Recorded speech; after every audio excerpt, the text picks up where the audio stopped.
Hello, beautiful souls. I am Britt from Soul Astrology. I will do a reading and an interpretation of this new moon in Pisces on the 13th of March 2021.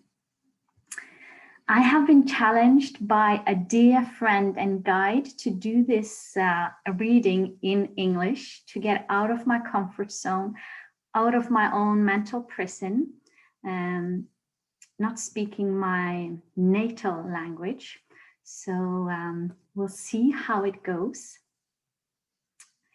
So let's see, Pisces, new moon in Pisces. So new moon is when the sun and the moon comes together on the exact same degree in a specific zodiac sign. It affects everybody, but of course, especially those of you who have a Pisces sun, moon, or ascendant, or one of the planets in Pisces.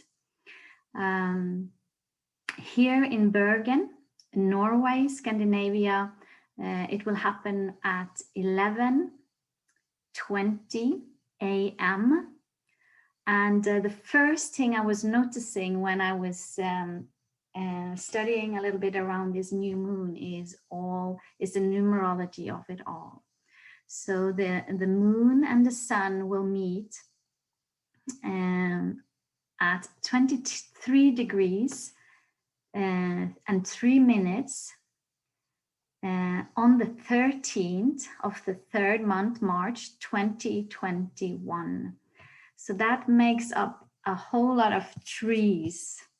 So for those of you who are interested in numerology and know more about it than I do, maybe you want to comment on what tree signifies. You can see it here, 23, 23, and 3 minutes. And this is also something very interesting that I'm not going to get into now because I don't have the knowledge around the numerology. Anyways, let's move on. What's also very important and special about this new moon is that this new moon in Pisces is the last new moon of the astrological year. So this kind of sums up the last year and the last 12 months. And we all know what happened in March 2020. So this is kind of a big deal in astrology, as just in a week or so, the sun will move into Aries, and the new year, the new astrology year will start with springtime, with lamps, with flowers blooming, with the trees getting green, and those sorts of things. So this is kind of a big deal, summing up the year that has passed, and maybe we have become a new person this year. Who knows? Depending on how you have worked with the challenges given to all of us this year around the globe. Other things to take a look at is we still have, of course, the Saturn-Uranus difficult communication, the square going on between Saturn and Uranus, Saturn in Aquarius, Uranus in Taurus. To me, this represents the fight between the old Saturn and the future Uranus. So we want freedom and justice for all, and it's going to happen. We're going to see how long this takes, this fight between the old and the new. We also have Pluto here in the last degrees of Capricorn. Capricorn being laws, governments, old structures and old establishments. Pluto doing its great work of transformation, and also called the Great Destroyer, I see it as the butterfly going from a caterpillar to a butterfly. So remembering that Pluto, even if feared and doing all his destruction work, also is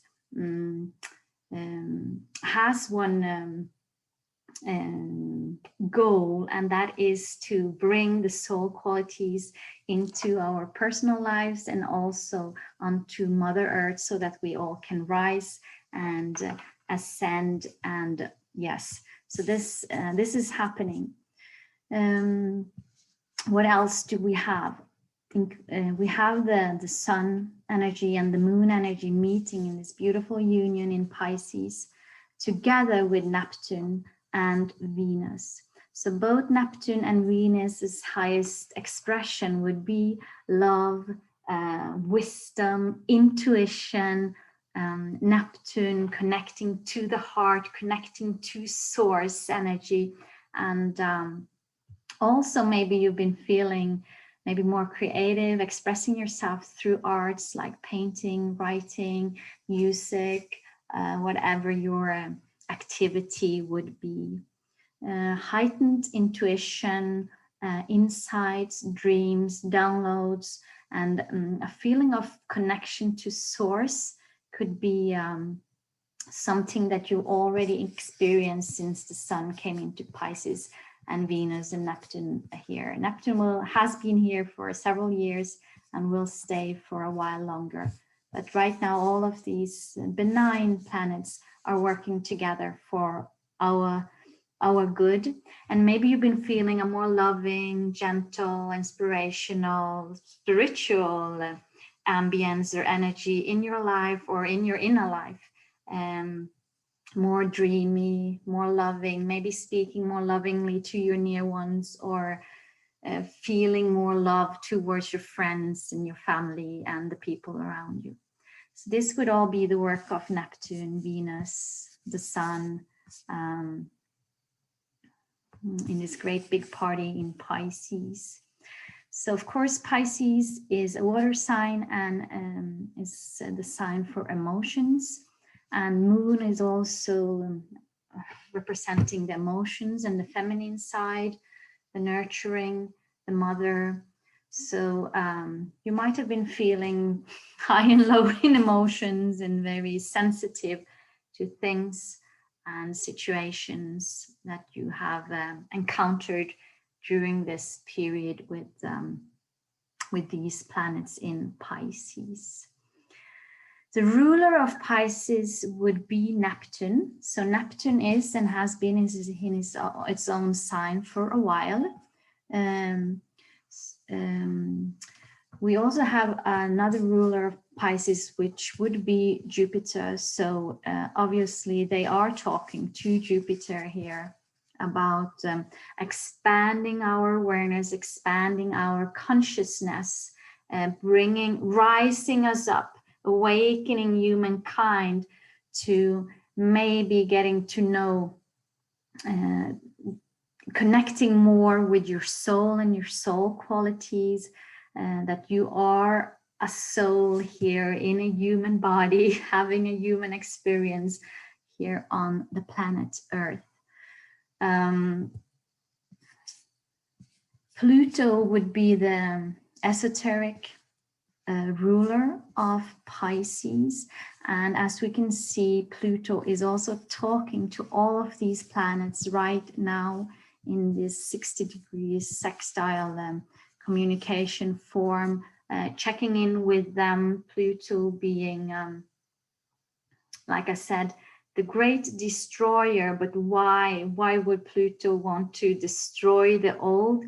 Because Pluto wants us to rise to the occasion and bring more of the soul qualities into our personal lives, into our everyday routines, but also to help Mother Earth ascend into a higher vibration and frequency of more love, kindness, equality, truth, and justice.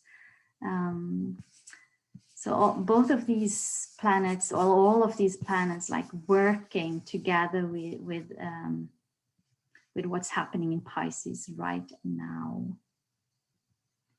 Okay, so let's move on. What is Pisces? Like I said, Pisces is water sign. It is the cups in tarot. It has to do with emotions and water. That's why we need to drink a lot of water, you guys, because water brings these emotions out into our body so that we can connect with the great water, the great sea, and the water in us, and also our intuition, our wisdom, the great mystery of all, and our soul. So very important to drink your water and be hydrated so that you are connected at all times. And water is also, you know, the moon is, I live very close to the sea. When I look out my window now, I can see the sea, and it's been moving from earlier today. The ebb and flow has really changed. It was really high this morning, and now it's lower, and so the moon has to do with these ebbs and flows of the water, both inside of us and in nature. And there's so much more going on in these natural cycles that we have forgotten about, but that we are taking back now with the divine feminine rising.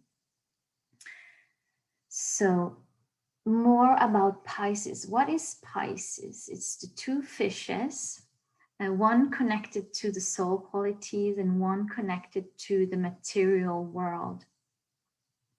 The big question, so if you're a Pisces or you have planets in Pisces, you might be very sensitive, you might be clairvoyant, maybe you are very on guard, you're not easily scared, but you would go hide in your grotto if you feel that there is something that is not good for you, and can be also can be very, like if you ever went fishing, fish are very hard to catch, and even when you hold them in your hand, if you are unconscious for a second, they will jump back into the sea, like they will slip out of your hand. So that's the quality of Pisces and the fish. The big question to ask ourselves is so Pisces is also connected to the feeling of being, so it has to do with boundaries, and sometimes the Pisces can be without boundaries, but oftentimes Pisces will feel like a prison. So and this is the big question: is Pisces a prison or a temple of the soul? So if Pisces is acts as a prison for your soul, the soul will be very hidden, and you will have no conscious recognition of your soul qualities in your life. You will just be like a personality living in the material world.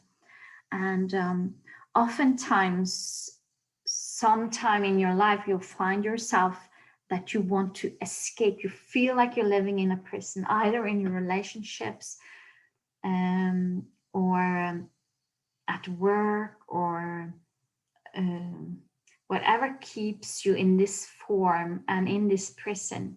And there's a feeling of wanting to escape. Eventually, you might be finding yourself at a place where you lack meaning, where you feel empty, where you lack direction in your life.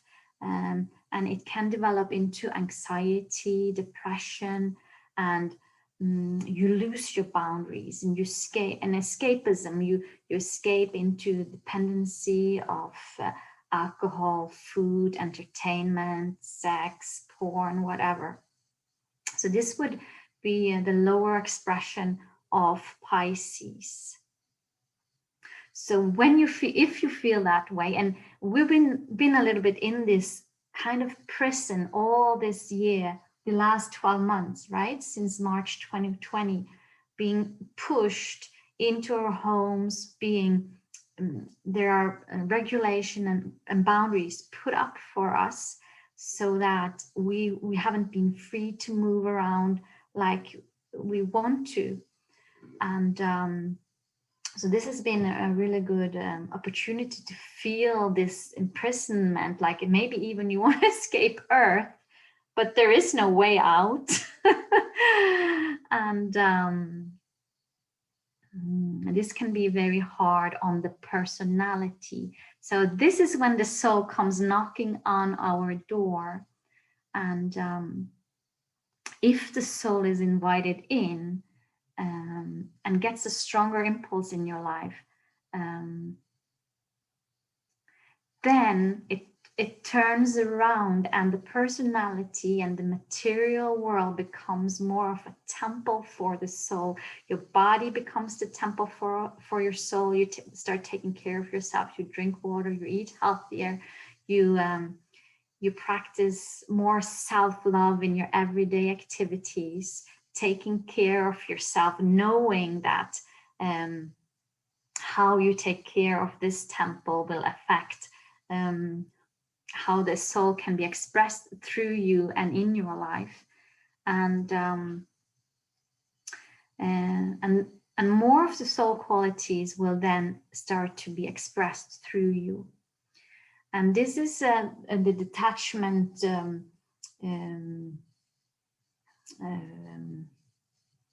topic in the Pisces. Detaches its desires away from the personality and the material world, and bringing in something of more meaning. So the path of the soul in Pisces includes some kind of sacrifice. What are you willing to detach from? What are you willing to let go of so that more of the soul qualities can come into your life? More love, more empathy, more being of service, more compassion, more willingness to serve Earth, humanity.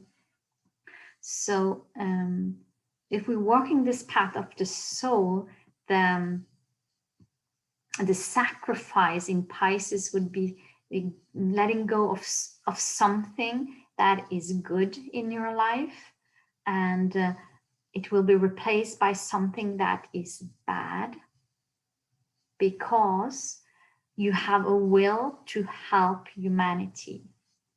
So this is the soul lesson in Pisces. What are you willing to let go of to help humanity rise to the occasion?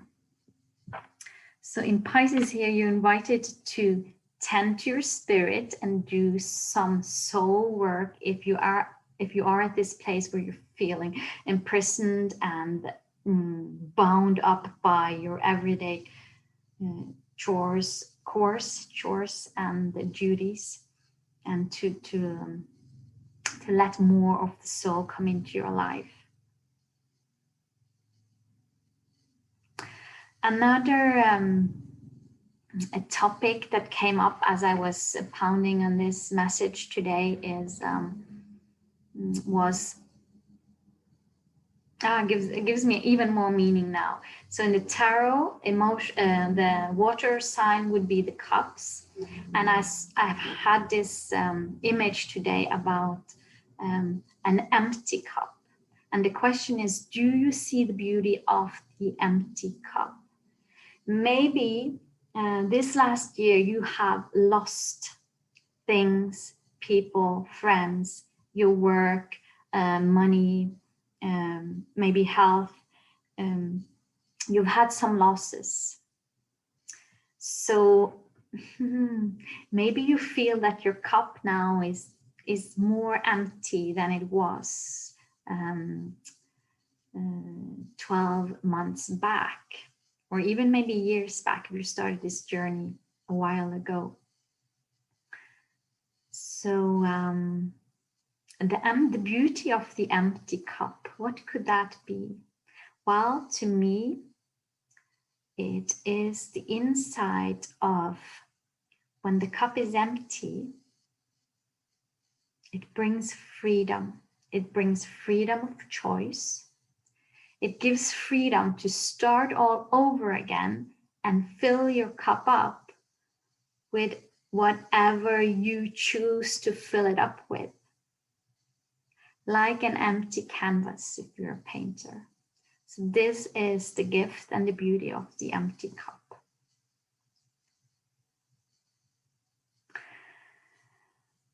Well, so what to do with this new moon? So new moons are always about setting intentions. It is about putting seeds in or growing your garden, like putting seeds into your garden. So write down dreams. You might have some really strong dreams coming in, and these are messages from your soul or your the unconscious you. So write them down. Write also down insights or downloads that you might get. You might need them later. You might understand them later in your life. Maybe in a couple of weeks, couple of months, or even years. You look back into your diary or journal, and you're just like, wow, that gives so much meaning to me now. So listen to the voice that does not speak. Make intentions. I'm going to make a new vision board. I used to do that some years ago, but last couple of years, all my values and what I appreciate in life, it has totally changed for me. So I need to make new vision boards based on who I am now, my truth now. And it's very different from just a couple of years back. But if you do a vision board, you just cut out images from magazines, and you put them on a cupboard or something, and maybe with sentences or words or quotes that really mean something for you. Make sure you have all your different life areas: health, career, friendships, travel, and also how you want to express yourself in the world, how you can be like your best self and of service to humanity and earth right now. And base this vision board, make it different than other vision boards that you've done before, maybe based on your soul's wishes to express itself through your personality this year. Yes, so this is a little bit from me. So every time I do a reading, I usually pick out a card, and I like to use the Starseed Oracle card from Rebecca Campbell. And I did pick out a card, or a card fell out for me to finish this reading with today as well. Before I do that, if you're interested in my services, please check out the links below in the description box. And if you feel for it, please comment with your most beautiful voice, like, subscribe, and share. That would be just amazingly awesome. So thank you so much for listening in, and hope to see you again. Today's card is Child of the Cosmos. The intelligence of the universe lies within you. There is a mysterious force that governs all of life, an intelligence that tells flowers when to bloom and the tides and seasons, when to come and go. That intelligence is within you too. It was there before you drew your first breath, and it will be there well beyond your last. It is the part of you that informed every cell what to do when you were in the mother's womb. It is harder to resist this force than it is to surrender to it. Because Earth is a planet of polarity and free will, it is easy to forget that this intelligence exists within us. So often we become disconnected from this pulse of life and fall into the pattern of believing that we are separate or feeling that we need to go it alone. We can feel isolated and as if we need to figure things out for ourselves, to rely on our own strength. You are being called to remember the intelligence that's within each and every one of your cells, to remember that you're a precious child of a loving, gentle universe, that you have access to all of the intelligence, wisdom, strength, flow, and qualities there ever were, are, or will be. And to remember that if flowers know exactly when and how to bloom, then you do too. Starseed Soul Inquiry: how can you surrender more deeply to the intelligent flow of life? So with that, have a great day and namaste. Love you.